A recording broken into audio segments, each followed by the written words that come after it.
The final AEW pay-per-view of the year is upon us. World's End is the last stop in a year where several pay-per-views were added to the schedule. Personally, I didn't mind the new pay-per-view additions this year. It helped the TV feel more focused at times where it would have been stuck in a limbo otherwise. I feel like I say the same thing every single video, but AEW pay-per-views very rarely miss the mark.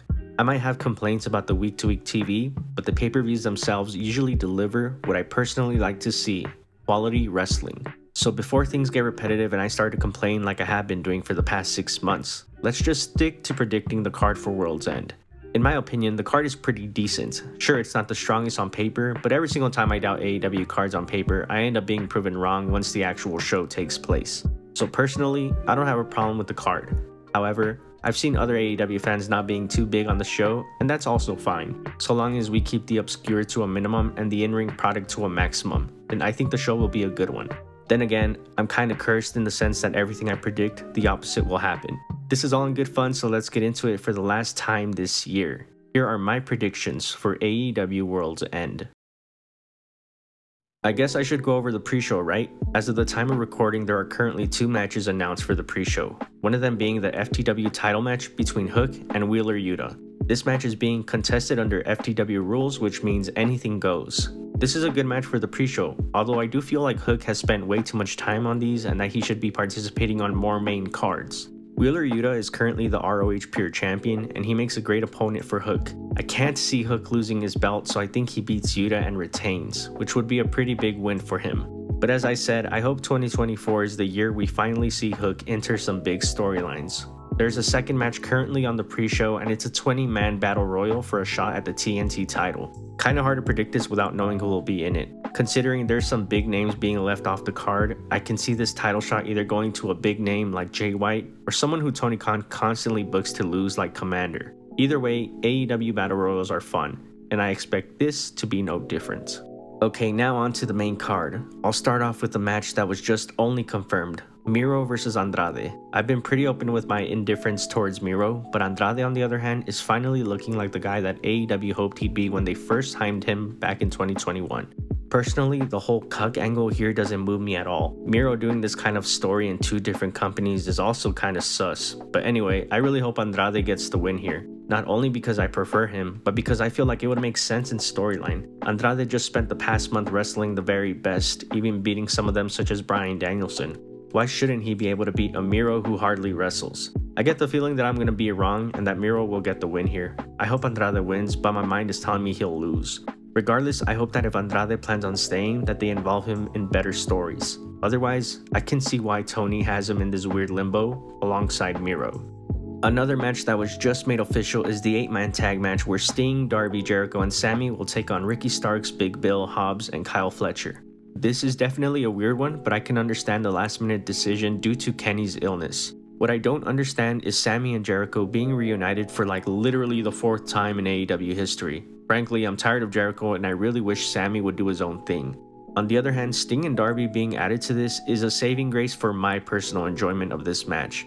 Because I don't care about Jericho and Sammy teaming up, nor do I care about the Don Callis family, even though the members are all great. Come to think of it, I almost wish that they would have just given Jericho a break and had the match be Sting and Darby versus Ricky and Bill for the tag titles. I don't doubt this will be a good match, I just don't care for the tired story beats here. I fully expect Sting's side to get the win. Then we have Julia Hart defending her TBS title against Abaddon. This story has surprisingly been built really well, and not just between these two. Sky Blue has also played a huge role in this story. Hell, this story even saw the return of Thunder Rosa after she was out for over a year. Pretty crazy seeing the TBS title having one of the better built stories for the past couple of pay-per-views, but here we are. Julia and Abaddon crossing paths is clearly due to their spooky type characters, but I'm very happy to say that they've kept all the spooky shenanigans to a minimum. While both characters operate in a similar space, the story itself has been pretty straightforward and easy to follow, which is why I think it's been a hit. As for the match itself, I'm a bit worried to see how it goes, only because I wouldn't consider either Julia or Abaddon as in-ring generals. This is really a great opportunity for both to blow away any preconceived notions. I fully expect Julia Hart to get the win, perhaps with the help of Sky Blue. I also get the feeling that Julia Hart will be a major player in 2024. Here's one we've been waiting for over a year: Swerve Strickland versus Keith Lee. After Swerve and Our Glory broke up, everyone wondered for months why they never followed up on the story with a one-on-one match. Well, better late than never, right? A lot has changed since then though. Swerve has become one of the biggest and brightest names on the roster, while Keith Lee has struggled to find his place on the roster. Swerve just recently beat a former world champion twice and made the semifinals of the C2. I almost wish that we had enough time for these two to build this match better. I would have liked to see the dynamics change between these two in promos and segments. Swerve almost feels above this match, which is crazy to say, but Keith Lee also has an opportunity to remind everyone what he's capable of. I can't see any other outcome besides Swerve picking up the win here. 2024 feels like the year where Swerve will finally become world champion, and it only makes sense that he ends this year with a statement win over his former tag team partner. Up next, we have the AEW Women's World Title match between Toni Storm and a returning Riho. This should be a great in-ring bout. Toni Storm is perhaps the most popular woman on the roster as of today, and it's all due to her immense commitment to her character. On the other hand, you have Riho, who hasn't been seen in AEW since early this year, still remaining as over as ever. Seriously, the Go Home Dynamite had a great crowd of almost 6,000 fans, and when Riho's music hit, the place went nuts. People who doubt Riho are perhaps the weirdest wrestling fans, but I'm glad that those people don't seem to be in the building for AEW shows, cause like I said, she remains as over as ever. Riho defeated Toni's former friend Saraya en route to earning her title shot.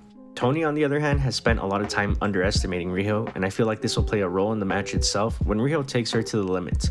Mariah May has also played her part well in this feud to the point where she's built anticipation for her in-ring debut.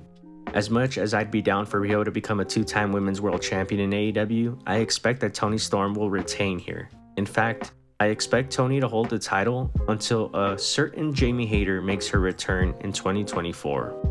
Perhaps the story with the most build, including not just their time in AEW, but going all the way back to their childhood. We have TNT champion Christian Cage defending his title against Adam Copeland in a no DQ match.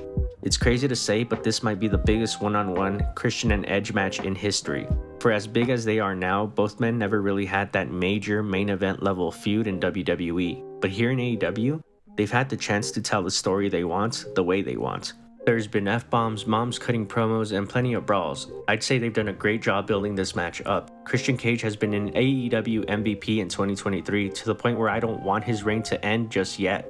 But then again, having Adam Copeland in the lineage for the TNT title would be a really cool thing for AEW. Because while Adam Copeland might not be world title caliber in AEW in 2023, he can certainly still hold his own with another belt. Part of me thinks that Adam might want to put over his best friend 2 times in a row as a way to say, no, this is truly your moment and not mine. It would be a nice contrast to Edge being a major player in WWE while Christian always had a chip on his shoulder.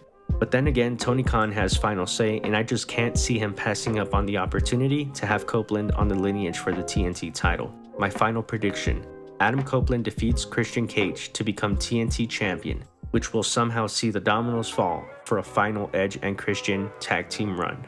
Following that is the co-main event in my eyes, the C2 final. I made an entire video on how much I love the C2 and what it did for the AEW product. I could go on for days about the C2, but I don't have to, because Moxley and Kingston in just 2 minutes showed what this means. Wrestling isn't real, but Eddie Kingston believes otherwise. The paths that both men took to get here have been very different, but it's led them to each other once more. 2 friends who once again have to fight, not wrestle, but fight for the inaugural crown of the C2. I fully expect this to be a brawl for the ages between these two, as we saw at Full Gear 2020 3 years ago. There's only one correct ending to this story though. Eddie Kingston will defeat Jon Moxley to become the first ever Triple Crown champion of the West.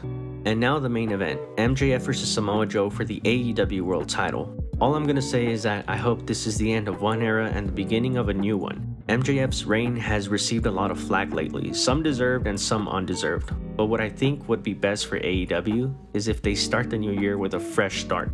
Go ahead and reveal who the devil is. I'm hoping it's Adam Cole, by the way. And let's just move on from this story from this period of time in AEW as well. Tony Khan just said in the media call for Worlds End that the Continental Classic has influenced him to go back to a more sports-like presentation. And I really hope he keeps his word because I'm gonna hold him to it.